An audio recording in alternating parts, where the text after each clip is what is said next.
Hello students, कैसे हैं आप लोग। और इसके साथ आज हम आपका शुरू करते हैं योर क्या कहते हैं second unit is environment protection act. ये सेकंड यूनिट का first part environment protection act 1986। क्योंकि देखिए सीधी सी बात है कि जब हमें शुरुआत करनी है किससे क्या कहते हैं इकोनॉमिक लॉ, और आपके जो मेरे बीकॉम थर्ड के स्टूडेंट हैं उनके लिए नया सब्जेक्ट भी है, तो मैं ये चाहती हूँ कि आप मेरी स्लाइड से बहुत कुछ नोट्स के रूप में भी लें। तो मैं क्या कहते हैं आपको के साथ आज शुरू करती हूँ एनवायरमेंट प्रोटेक्शन एक्ट 1986। बहुत इजी एक्ट है और सबसे बड़ी बात नाम से पता चल रहा होगा कि ये एनवायरमेंट को प्रोटेक्ट करने के लिए बनाया गया है। क्योंकि देखिए सीधी सी बात है, अगर हम देश के जनता पर ये चीज़ छोड़ दें कि वो अपने आप ही देश के एनवायरमेंट को प्रोटेक्ट करेंगे तो भूल जाइए। क्योंकि जब तक हमारे सर पर नहीं पड़ती है, जब तक हमें कोई चीज़ थोपी नहीं जाती है हमारे पे, तब तक हम उस चीज़ को कंसीडर नहीं करते हैं। तो इसीलिए हमारे देश में नए नए लॉ बनाए जाते हैं, ठीक है, क्या करने के लिए, हर चीज़ को प्रोटेक्ट करने के लिए। तो इसके साथ ही आपका एनवायरमेंट प्रोटेक्शन एक्ट क्या किया गया, बनाया गया, ठीक है। और छोटा सा रेफरेंस देती हूँ अपना, मैं CS अरोड़ा, असिस्टेंट प्रोफेसर में FPCC। इसके साथ ही आपका इकोनॉमिक लॉ की सेकंड यूनिट स्टार्ट करते हैं। चलिए लेट्स स्टार्ट। देखिए इसके कंटेंट में introduction, objective, definition, source, cause for the pollution, ये सब दिया हुआ है। तो ये तो एक जस्ट ब्रीफ क्या डिटेल है।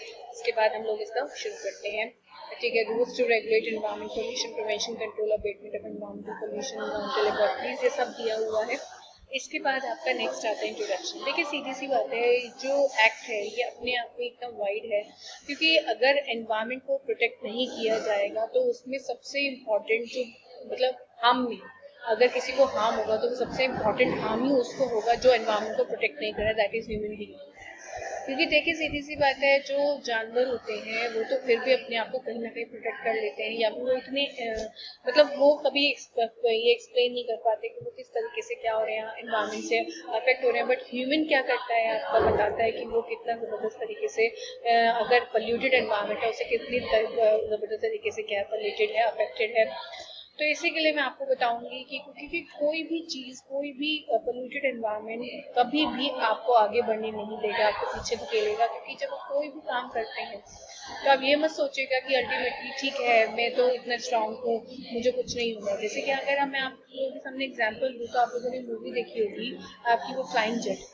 उसमें वो खुद ही क्या कहते हैं, उसमें वो गंदा सा जो लंबा सा इतना विशाल सा वो आदमी होता है उसको लेकर आता है एनवायरमेंट को पोल्यूट करने के लिए। बाद में जब उसकी खुद की जो डॉटर होती है, जब वो खुद मतलब बहुत ज़्यादा पोल्यूशन से अफेक्ट हो जाती है, तो उसके बाद वो चाहता भी है उसको वहाँ से भेजना, बट वो नहीं भेज पाता क्योंकि वो आदमी इतना गंदा हो चुका होता है कि वो रुक ही नहीं सकता था, क्योंकि उसको पोल्यूशन अच्छे लगने लगता था। तो यही इसमें बता रखा है कि फैलाने वाले हम ही लोग होते हैं। उसके बाद जब हम अफेक्ट होते हैं, जब हम गंदी गंदी डिजीज से क्या होते हैं अफेक्ट होते हैं, तो हम यही सोचते हैं कि हम इसको किस तरीके से प्रोटेक्ट करें। तो an act to provide for the protection improvement of environment committees connected there a decision taken at the United Nation. बिल्कुल सबसे पहले एनवायरमेंट को प्रोटेक्ट करने के लिए जो डिसीजन लिया गया था वो लिया गया था यूनाइटेड नेशन कॉन्फ्रेंस जो 1972 के अंदर हुई थी, ठीक है, जिसमें ह्यूमन एनवायरमेंट के ऊपर बात हुई थी। स्टॉकहोम के अंदर हुई थी, जिसमें इंडिया ने भी पार्टिसिपेट किया था। और क्या कहते हैं सभी ने मिलकर ये डिसाइड किया था कि अप्रोप्रिएट स्टेप लिए जाने चाहिए जिससे एग्जैक्टली हम ह्यूमन एनवायरमेंट को प्रोटेक्ट कर सके और इम्प्रूव कर सके। देखिए केवल प्रोटेक्शन ही ज़रूरी नहीं होती है, इम्प्रूवमेंट भी ज़रूरी होता है। क्योंकि अगर इम्प्रूवमेंट नहीं होगा, ठीक है, देखिए प्रोटेक्ट करने के बाद हमें अगर क्या कहते हैं हम लोगों के दिमाग में नहीं डालेंगे कि हमें एनवायरमेंट फ्रेंडली चीज़ इस्तेमाल करनी है, तो जहाँ हमने उसको प्रोटेक्ट किया था वो वहीं से वहीं दोबारा से क्या होने लग जाएगा, पोल्यूट होना शुरू हो जाएगा, ठीक है। बल्कि आप लोग जानते हैं कि सबसे इम्पोर्टेंट हमारे यहाँ एक बहुत ज़बरदस्त ट्रेजेडी हुई थी, अगर आप लोग जानते हैं, भोपाल गैस ट्रेजेडी। मतलब वो ट्रेजेडी इस तरह की ट्रेजेडी थी कि मतलब जिसको कोई भूल ही नहीं सकता। वो उस टाइम थी जब राजीव गांधी हमारे प्राइम मिनिस्टर थे, उनके सामने ट्रेजेडी हुई थी कि मतलब एक भोपाल गैस, एक जरा सी लापरवाही की वजह से आसपास का वो भोपाल का जो छोटा सा गाँव था वहाँ पे मतलब एक तरह से न्यूक्लियर अटैक हुआ था।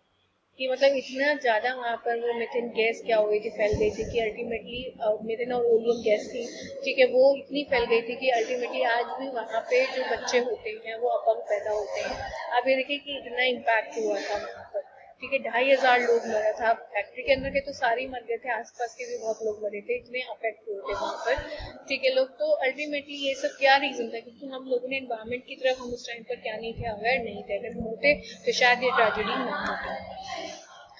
बेसिकली बेटा जो ऑब्जेक्टिव होता है इसको एनवायरनमेंट को प्रोटेक्ट करने के पीछे, वो हमारा protect the forest and wild life, क्योंकि अगर हम फॉरेस्ट को नहीं बचाएंगे और वाइल्ड लाइफ को नहीं बचाएंगे तो आज जितनी भी ये नेचुरल कैलेमिटी इतनी तेजी से बढ़ रही है ये हम और भी नहीं रोक पाएंगे, क्योंकि जितना भी ज़्यादा फॉरेस्ट और वाइल्ड लाइफ होता है उतना ज़्यादा हम लोग क्या होते हैं, प्रोटेक्ट होते हैं।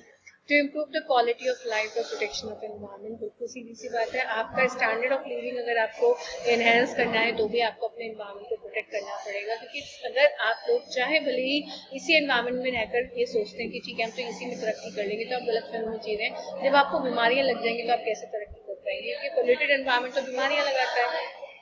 आपको अस्थमाटिक, आज मैं आपको बताती हूँ, अस्थमा छोटे छोटे से बच्चों को आपको अस्थमा निकलता है, क्यों निकलता है? एनवायरनमेंट इतनी जो डस्ट है एनवायरनमेंट के अंदर, कैंसर किस क्या कारण है? एनवायरनमेंट, पोल्यूटेड एनवायरनमेंट का कारण है। आजकल कैंसर, पहले लोग कैंसर के बारे में जानते भी नहीं थे, अब ये देखिए कि कैंसर कितना जबरदस्त हो चुका है।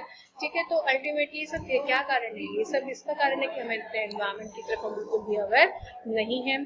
To coordinate the activities of Forest Regulatory Agency already in existence, to appoint environment officers to check environmental pollution, establishing environmental क्या आपका laboratories, बिल्कुल, बल्कि इसके लिए एक क्या कहते हैं ऑडिट होता है जो कि आपको प्रॉपर एनवायरनमेंट के अंदर अपनी सैंपल्स देकर लेबोरेटरी के अंदर करवाना पड़ता है। ठीक है, तो अल्टीमेटली उससे पता चलता है कि आप कितनी ज़्यादा एनवायरमेंटली क्या है, मतलब आपने कितना एनवायरमेंटली अपने आप को सुरक्षित रखा हुआ है। ठीक है, अब देखिए इसके बाद इसकी डेफिनेशन, अगर हम डेफिनेशन देखें तो एनवायरमेंट तो किससे मिलकर बना है? 5 तत्वों से मिलकर बना है।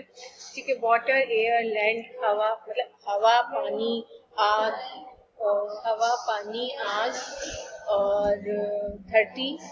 ठीक है, और हवा, पानी, आग, धरती और मिट्टी, ये सोल। तो बेसिकली 3 चीजें हैं आपकी, वाटर, एयर एंड लैंड, जिसका अल्टीमेटली इन्हीं से हमारा एनवायरनमेंट क्या होता है, बनता है, और एनवायरनमेंट का रिलेशनशिप भी इन्हीं से ही है। अगर हम इसी को सुरक्षित नहीं रखेंगे तो इन तीनों की रीजन की वजह से जो क्रिएचर्स, जो ह्यूमन बीइंग यहाँ पर क्या कर रहे हैं, सर्वाइव कर रहे हैं, ठीक है, वो सर्वाइव नहीं कर पाएंगे। आप एक देखिए कि पूरे एंटायर, मतलब इतने सोलर सिस्टम में इतने सारे प्लैनेट्स हैं, केवल अर्थ पर ही क्यों आपका जीवन पॉसिबल हुआ? क्योंकि वहां पर आदमी के रहने के लिए सारी की सारी फैसिलिटीज क्या थी, आपकी अवेलेबल थी। इसी कारण की वजह से क्या हुआ, आपका एनवायरनमेंट, यहाँ का इतना जबरदस्त एनवायरनमेंट, मतलब सुटेबल एनवायरनमेंट था। दैट्स वाई क्या हो गया, आपका यहाँ पर ह्यूमन बीइंग सर्वाइव कर पाया। वरना आज आप ये खुद जानते हैं कि इतने टाइम से जो हमारे साइंटिस्ट हैं वो क्या कहते हैं, कोशिश कर रहे हैं किसी तरीके से, क्या कहते हैं, चांद के ऊपर या मंगल ग्रह के ऊपर जीवन ढूंढे। क्या वो ढूंढ पा रहे हैं? नहीं ढूंढ पा रहे, मतलब उनकी कोशिशों की कोई था नहीं है, पर फिर भी वो नहीं ढूंढ पा रहे हैं। पर अर्थ के ऊपर किसी को ढूंढना नहीं पड़ा, क्यों? क्योंकि अर्थ के ऊपर ऑलरेडी क्या था, आपका जीवन था। जीवन के लिए सारी की सारी जो क्या थी, आपकी नेसेसरी चीजें थी, वो सब कुछ अवेलेबल थी। इनफैक्ट एनवायरमेंट पोल्यूटेंट तो क्या होते हैं, बिल्कुल आप जब अपने घर का कूड़ा पानी में फेंक देते हैं, ठीक है, आप अपने घर के अपनी फैक्ट्रीज, जो बड़े बड़े लोग होते हैं वो अपनी फैक्ट्रीज का जो लिक्विड मटेरियल होता है उसको नदियों में फेंक देते हैं। गैसेस, सब्सटेंस, बिल्कुल जो भी गंदी गंदी गैसेस निकलती है फैक्ट्री से, ठीक है, उसको फेंक देते हैं। Present in such concentration as well introduced to the environmental pollutant. ठीक है, इसके बाद आपका क्या कहते हैं, हजार्डस सब्सटेंस, अगर हम बात करें तो सीधी सी बात है कि डेफिनेशन में अगर हम एनवायरमेंट की पढ़ेंगे, ठीक है, या फिर किसकी पढ़ेंगे, आपके एनवायरमेंटल पोल्यूटेंट तो होते हैं जो बेसिकली एनवायरमेंट को पोल्यूट करते हैं। एंड हजार्डस सब्सटेंस वो होते हैं जो एग्जैक्टली एनवायरमेंट को बहुत बुरी तरीके से क्या करते हैं, अफेक्ट करते हैं, जो खतरनाक होते हैं, जो आदमी की जान भी ले सकते हैं ना। It means in substance preparation which reason of its chemical, psychochemical property और handling is liable to cause harm to human being, other living creatures, plant, micro organism, property और द क्या एनवायरमेंट। एनवायरमेंट पोल्यूशन, अगर इन सभी चीज़ों को मिला दिया जाए तो अल्टीमेटली क्या हो जाता है, आपका एनवायरमेंट पोल्यूट हो जाता है।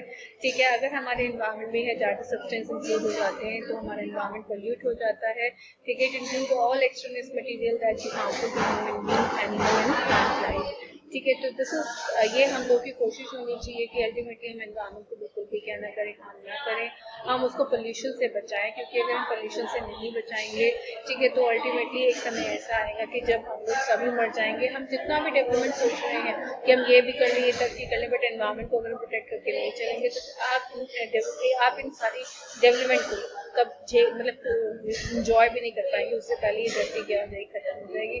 तो बेटर है कि अगर हम लोगों को कभी भी क्या कहते हैं, कुछ भी डेवलपमेंट करना है तो सस्टेनेबल डेवलपमेंट को ध्यान में रखकर करें, क्योंकि एनवायरमेंट है तो ही आप, एनवायरमेंट नहीं है तो सब कुछ खत्म हो। इसके साथ हम लोग अपनी क्लास क्या करते हैं, खत्म करते हैं. Okay, bye guys, take care.